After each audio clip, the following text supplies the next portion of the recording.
салом дӯстон, ба он шаклу тартибе ки мо футболро мешиносем эҳтимолан он тағйир ёбад. Натарсед, чун пештара аз ҳар дуи ҷониб 11 нафар барои туби кулула мубориза хоҳанд бурд, то онро ба дарвозаи чаҳоркунҷа ворид кунанд. Ба мисли пеш мо шоҳиди бозиҳои ҷолибтарин ва голҳои муҷалло мешавем. Бозиҳои бузургтарин дар футбол ҳамеша ҳастанд, буданд ва мемонанд. Гап инҷо дар бораи давомнокии баргузории бозиҳои футбол меравад, вақти онро аз 90 то 60 дақиқа ихтисор карданиянд.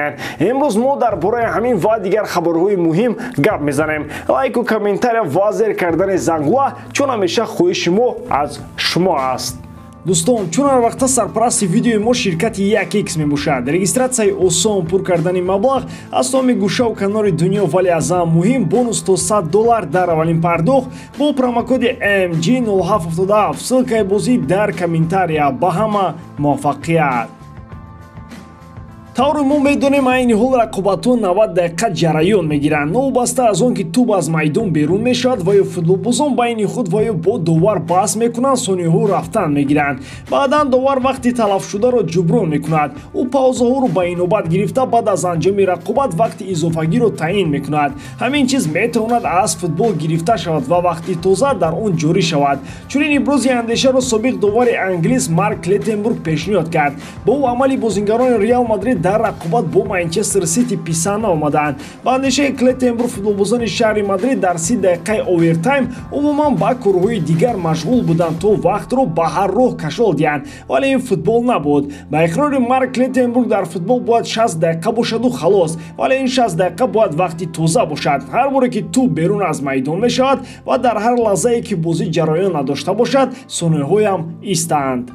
баъд аз оғози дигар бора вақтам аз сар гирифта шавад. Клаттенбург аввалин нафаре нест ки чунин ибрози андеша кард. пеш аз ӯ президенти Реал Флорентино Перес ҳангоми пешниҳоди идеяи Суперлига чунин идеяро ба сами ҳамагон расонд. ба назари ӯ дар замони муосир ҷавонон намехоҳанд 90 дақиқаи худро ба тамошои як бозӣ сипарӣ кунанд, вақти футбол ва давомнокии он метавонад тағйиротҳои ҷиддӣ бинад. аҷибаш ин аст ки агар футбол танҳо 60 дақиқа мешуду, хости дили Перес Реал Мадрид ба финали Лигаи чемпионҳо намебаромад ва ҳатто то даври нимниҳоиам намерасид.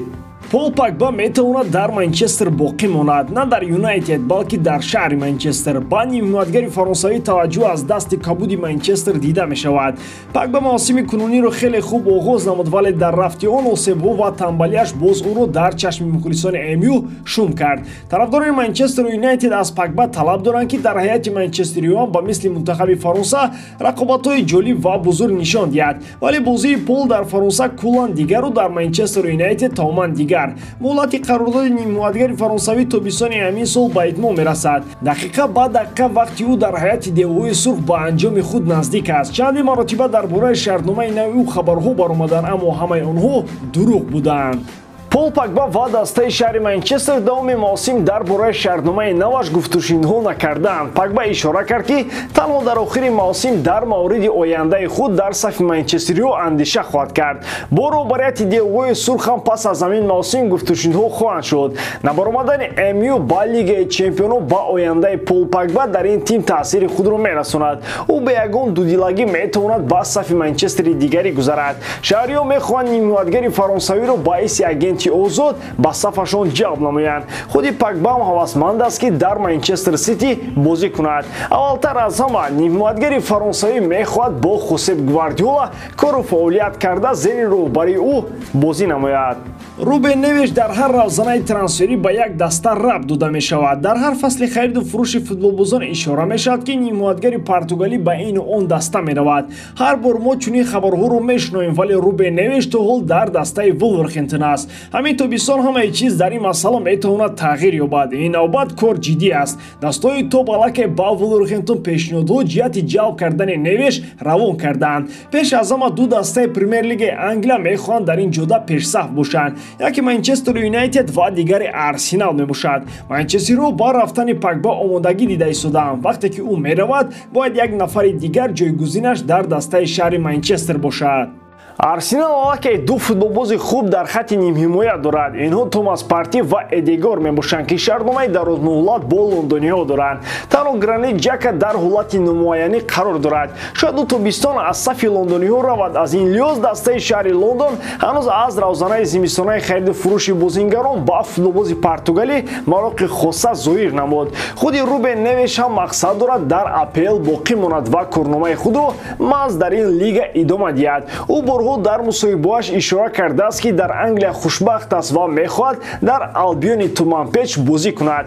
Ҳарчанд аз хориҷи Англия ҳам таваҷҷӯҳ ба ин футболбоз бошад, ӯ пеш аз ҳама пешниҳодҳои дастаҳои дохили Англияро мавриди таҳлил қарор хоҳад дод. Гургон нархи нимоватгари португалиро 70 миллион евро арзёбӣ мекунанд. Ояндаи ҳамлагари Норвегии Боруссия Дормунд ҳуҷумкунандаи ҷавон Эрлинг Холанд ба мисли моҳтоб дар шаби торик маълум шуд. Ин футболбоз корномаи худро дар дастаи Манчестер Сити идома хоҳад дод. Расман дар ин маврид ду журналисти машҳур оид ба трансфер хабар доданд. Яке Фабрицио Романо, дигаре Никола Скира. баъди онҳо бошад рӯзномаҳои томи аврупоӣ ин хабарҳоро тасдиқ намуданд. Гӯё Холанд аллакай ташхиси тиббиро дар Манчестер гузаштааст. Кали зирак Хосеп Гвардиола бояд барои ӯ шароитҳои беҳтаринро фароҳам орад. Боз нашавад ки ягон мавқеи қалбакӣ ва фиребин барои Холанд куфта шавад. ҷои ӯ ба ҳамагон маълум аст хатти ҳамлаи марказ. Ба Манчестер Сити маҳз футболбози ҳамин мавқеъ камӣ мекард. Тасаввур кунед ки агар ӯ дар ҳуҷуми манчестериҳо бозӣ мекард, магар ҳамаи он имкониятҳо дар ду бозӣ бо Реал Мадрид аз даст мерафтанд.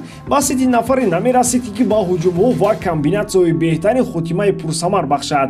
Қаблан дар симои Харри Кейн чунин футболбоз дида мешуд, вале акнун таваҷҷӯҳ ба Холанд бештар шуд. Кейн дар кадом кунҷи аз фаҳмидани ин хабар ба нолаву фиғон омад, вале қисмат Кейнро ба тарафи дигар мебарад. Гуфта мешавад ки дар охири ҳафтаи ҷорӣ хабари гузариши Холанд аз Боруссия Дормунд ба Манчестер Сити расман тасдиқи худро пайдо мекунад. Тибқи маълумотҳо арзиши ин трансфер 75 миллион евро хоҳад буд.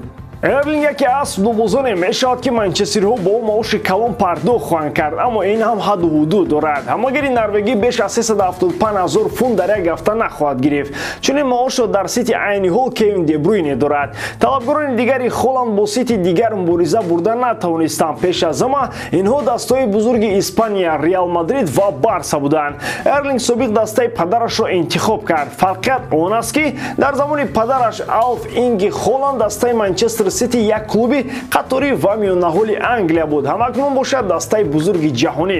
Эрлинг дар ҷавонияш қуллаҳои Англияро фатҳ карда, шояд пасон дар андешаи рафтан ба Реал ва ё Барса шавад.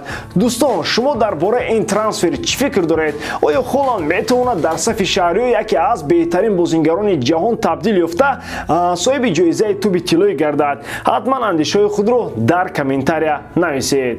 Ма ҳамин тамом. боварӣ дорам ки эҷодкории ман ба шумо писанд меояд. лайк, комментария ва дар канал обуна шуданро аз ёд набароред. Бо шумо мисли ҳар вақта Муҳаммад Гайров. Хай бародарон, дар паноҳи Аллоҳ.